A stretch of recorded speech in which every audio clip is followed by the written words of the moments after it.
Coba dibayangkan, sel-sel di dalam tubuh kita yang seharusnya jadi pahlawan, yang membangun dan melindungi, tiba-tiba malah memberontak. Nah, itulah sebenarnya inti dari kanker. Ketika sel kita sendiri membelah diri tanpa henti dan akhirnya berubah jadi musuh yang tumbuh dari dalam. Pertanyaannya kan, kok bisa? Apa sih yang memicu pemberontakan ini? Gimana ceritanya sel kita sendiri bisa berkhianat dan jadi sangat merusak? Oke, mari kita bedah bareng-bareng proses rumit ini. Dalam beberapa menit ke depan, kita akan kupas tuntas soal kanker dalam 4 bagian. Kita mulai dari yang paling dasar, apa itu kanker? Terus kita cari tahu apa aja pemicunya.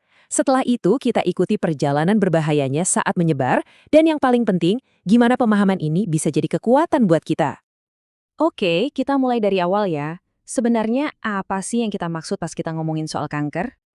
Intinya begini, kanker itu adalah pembelahan sel yang kacau, yang lepas kendali.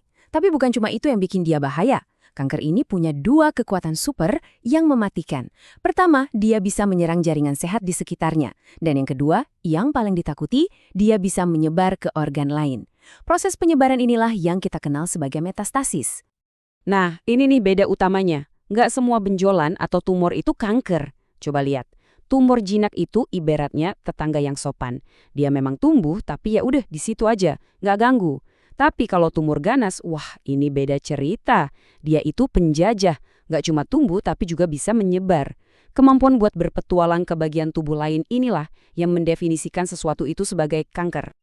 Oke, jadi apa sih yang bikin sel normal jadi rusak dan berubah jadi ganas? Di bagian ini kita akan telusuri faktor-faktor risiko yang bisa memicu perjalanan berbahaya ini.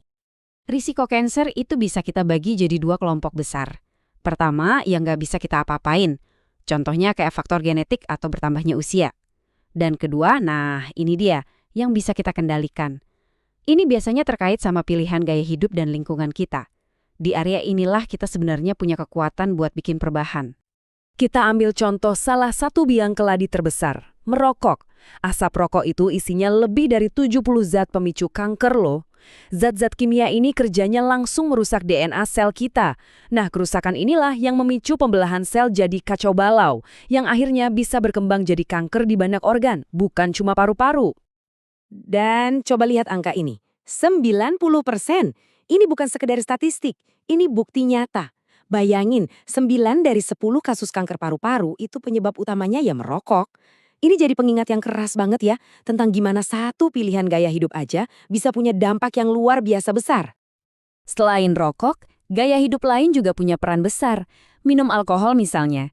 Terus obesitas yang ternyata bisa menciptakan kondisi peradangan di dalam tubuh, dan gaya hidup yang kurang gerak, semuanya terbukti secara signifikan meningkatkan resiko berbagai jenis kanker. Lingkungan di sekitar kita juga bisa jadi sumber resiko loh. Sinar matahari yang berlebihan misalnya. Radiasi UV-nya itu bisa merusak DNA sel kulit kita. Terus, paparan bahan kimia tertentu di tempat kerja atau di lingkungan tempat kita tinggal juga jadi penyebab yang sudah terbukti. Nah, ini mungkin agak mengejutkan ya. Ternyata musuh kita bukan cuma dari bahan kimia atau gaya hidup. Beberapa jenis infeksi, kayak virus HPV atau bakteri H. pylori, itu juga bisa jadi pemicu kanker. Faktanya, sekitar 16% kasus kanker di seluruh dunia itu berawal dari infeksi. Tapi kabar baiknya, banyak dari infeksi ini bisa kita cegah atau kita obati. Oke, kita udah tahu pemicunya. Sekarang kita lihat gimana caranya kanker menyebar. Nah, ini adalah bagian paling berbahaya dari penyakit ini, namanya metastasis. Sebuah proses di mana sel-sel pemberontak ini melakukan perjalanan jauh untuk membangun koloni baru di tempat lain. Jadi, apa sih metastasis itu? Gampangnya, ini adalah kemampuan luar biasa sel kanker untuk lepas dari tumor asalnya, lalu jalan-jalan lewat aliran darah atau getah bening, dan akhirnya mendirikan koloni baru di organ yang jauh. Tumor kedua inilah yang seringkali bikin kanker jadi sangat sulit ditangani. Tapi, jangan bayangin perjalanan ini gampang ya. Buat sel kanker, ini tuh misi yang super sulit. Dia harus bisa kabur dari rumahnya, terus nerobos barikade jaringan, lalu numpang di jalan tol aliran darah. Selama di jalan, dia harus bisa selamat dari patroli sistem imun kita, dan akhirnya, kalau beruntung, dia bisa nemuin tempat baru buat bikin markas. Setiap langkahnya adalah pertaruhan hidup dan mati. Terus gimana cara mereka kabur? Coba lihat, Sel kanker ini mengeluarkan senjata rahasia, yaitu enzim yang fungsinya kayak gunting molekuler. Enzim ini tugasnya memotong lem yang merekatkan sel-sel di sekitarnya. Jadi dia bisa bikin jalan keluar buat memulai pelariannya. Cerdik banget ya. Setelah berhasil masuk ke aliran darah, tantangannya belum selesai. Sel kanker ini jadi buronan sistem imun kita. Taktiknya? Wah, cerdik sekali. Dia seringkali memeluk trombosit, sel keping darah kita, dan menggunakannya sebagai perisai kamuflase. Jadi, dia bisa kelabuin patroli imun kita selama di perjalanan. Tapi, kenapa ya kanker jenis tertentu kok cenderung menyebarnya ke organ tertentu juga? Nah, analogi benih dan tanah ini menjelaskannya dengan sangat baik. Anggap saja sel kanker itu benihnya, dan organ-organ di tubuh kita itu tanahnya. Metastasis cuma akan berhasil kalau si benih ini menemukan tanah yang cocok, lingkungan yang pas buat dia tumbuh subur. Kita udah bedah apa itu kanker, kenapa bisa terjadi, dan bagaimana cara kerjanya. Sekarang, pertanyaan paling penting, buat apa kita tahu semua ini?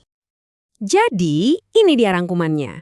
Pertama, kanker berawal dari kerusakan DNA. Kedua, banyak banget pemicunya yang sebenarnya ada dalam kendali kita. Dan ketiga, penyebarannya adalah sebuah proses rumit yang bisa kita pahami. 3 poin kunci ini adalah bekal kita. Ini membawa kita ke pertanyaan terakhir. Setelah tahu bahwa banyak faktor resiko itu bisa kita hindari, dan kita juga paham gimana cara kanker menyebar, gimana caranya kita bisa pakai pengetahuan ini untuk pencegahan, untuk deteksi dini, dan pada akhirnya untuk bisa selangkah lebih maju dalam perjuangan melawan penyakit ini?